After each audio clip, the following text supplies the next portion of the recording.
Greetings everyone, and welcome back to our Standing Watch program. Are you afraid of drones? Will the government, any government, use drones pretty soon to attack and kill you? Now, that might be a far-fetched question for some of you, but as we will see in this program today, the danger is very real and very, very frightening. I'd like to begin by reading from an article which was published by NBC News, dated February 6. Legal experts expressed grave reservations Tuesday about an Obama administration memo concluding that the United States can order the killing of American citizens believed to be affiliated with Al-Qaeda, with one saying the White House was acting as judge, jury, and executioner.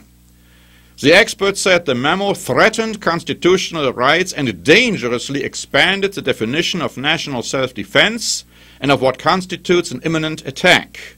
Anyone should be concerned when the president and his lawyers make up their own interpretation of the law or their own rules, said Mary Ellen O'Connell, a law professor at the University of Notre Dame and an authority of international law and the use of force.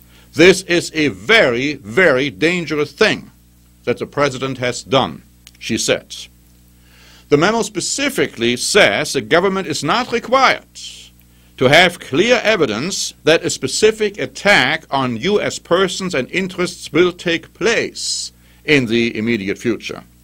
Glenn Greenwald, a constitutional lawyer who writes about security and liberty for the British newspaper The Guardian, described the memo as fundamentally misleading, with a clinical tone that disguises, quote, the radical and dangerous power it purports to authorize. If you believe the president has the power to order U.S. citizens executed far from any battlefield, with no charges or trial, then it is truly hard to conceive of any asserted power you would find objectionable, he wrote. Are you waking up, my friends, to what's happening here? Or are you still sound asleep? I asked the question, are we experiencing tyranny in the United States of America and in other countries where they are talking about drone warfare? Here's an article by Newsmax, reported stating on February 8 that administration documents providing legal coverage for drone strikes on Americans are just more of the tyrannical ways the president is using his executive powers to run the government, once General Vallely, a retired general, who said, "We have growing here a tyrannical form of government which is supposed to be a shared government with Congress, the White House, and the courts." I remind you that there was a time when the American people rebelled, quote-unquote, against the tyranny, quote-unquote, of the British king. Are we reaching that point again where more and more American citizens are going to, quote-unquote, rebel against the, quote-unquote, tyranny of the American president and his government? People have been warning against this for quite a while. The Spiegel Online wrote on February 8, the new wars could very well usher in the demise of the political order of sovereign states. What would replace it? A global police state? Question mark. Deutsche Welle wrote on February 9. Because, my friends, the same discussion which is going on here in the United States is going on in Germany and Europe as well regarding drone warfare. They say the use of drones with missiles is highly controversial under international law. From the American perspective, the country is in armed conflict against Al-Qaeda. The reasoning? Because Al-Qaeda operates worldwide, it is necessary to take action globally against the terror network. But European international law rejects these arguments. A conflict between Europe and America is accelerating. It goes on to say, international law contains no legal basis for the killing of alleged terrorists outside a combat situation. In the case of Pakistan, for example, so far no Western country has officially announced that it is a war zone or that this is an armed conflict within the meaning of international law. Targeted killing of suspected terrorists is like a death sentence without a trial. Now, the Washington Times published an interesting editorial by Senator Rand Paul, and that is what they said, or what he said. Politicians should not decide the crime and the punishment for American citizens here or abroad. A trial by a jury with a judge is a right to be prized by American citizens. Mr. Obama tells us that an imminent threat need not be immediate. My opposition to his drone killing is an opposition to any politician, Republican or Democrat, becoming an imperial executor-in-chief. No politician should be ever granted that power. He goes on to say, why can we not just kill Americans through dissent? For one, because our government has already shown recklessness in defining who is a terrorist. Fusion centers in Missouri define pro-life and pro-border security hawks as potential terrorists.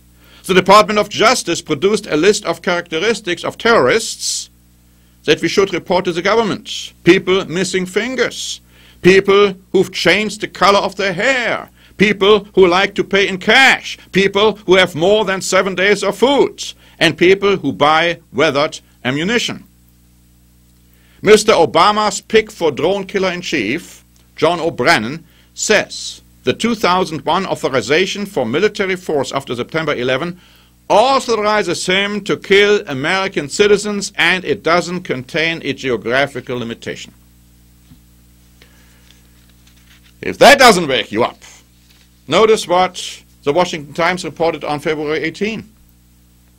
House Minority Leader Nancy Pelosi said the White House does not necessarily have to confess to killing American citizens by unarmed drones. Now, at least one Republican House colleague is outraged anytime the government willfully executes a citizen, regardless of the circumstances. It is a very serious issue, said Republican Mike Lee from Utah. But Mrs. Pelosi answered and said her views would be the same even if a Republican held the White House. Dangerous, dangerous precedents are being set here. And in light of this, Breitbart reported on February 17 that during a Google Plus hangout responding to a question about immigration, President Barack Obama made the following stunning remark. This is something I have struggled with throughout my presidency, he said. The problem is that I am the President of the United States. I am not the Emperor of the United States. My job is to execute laws that are passed. So in his eyes, that's a problem, that he is not the emperor. Is he trying to become one? As I said earlier, are the American citizens getting to the point where they say enough is enough? Time magazine published an interesting article in their latest edition on rise of the drones. I'd like to just read to you a few excerpts from this article. Since President Barack Obama took office, it says, the U.S. has executed more than 300 drone attacks in Pakistan, a country with which we are not at war. It goes on to say, the morality of the U.S. drone campaign and its legality under domestic or international law is a subject of bitter debate.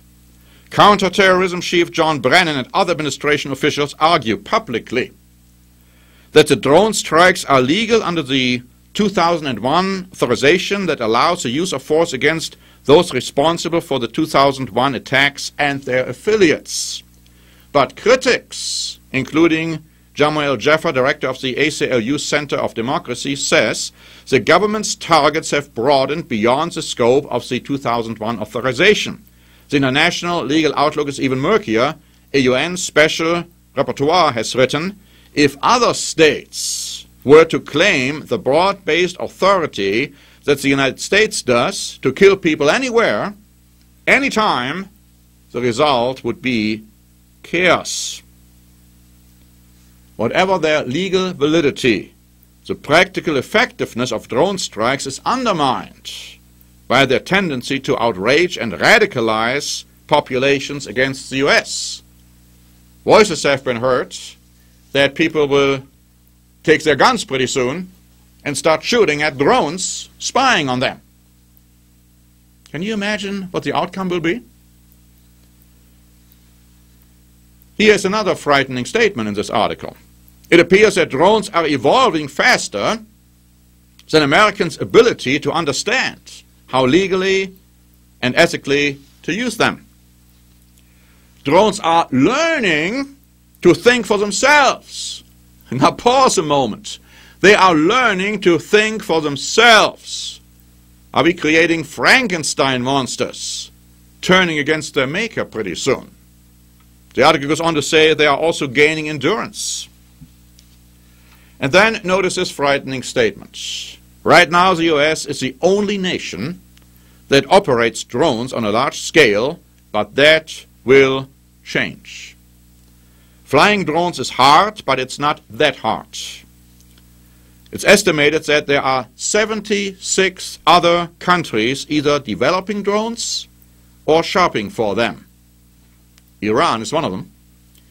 Both Hezbollah and Hamas have flown drones already. In November, a Massachusetts man was sentenced to 17 years for plotting to attack the Pentagon and the Capitol with remote-controlled planes. The moral ambiguity of covert drone strikes will clarify itself very quickly if another country claims the right, under international law, to strike its enemies in the United States. There may come a day when the United States bitterly regrets the precedents it has set. But that day, it will come. But it may be too late for many of the American citizens. Thank you very much for listening. This is Norbert Lenk for the Standing Watch program.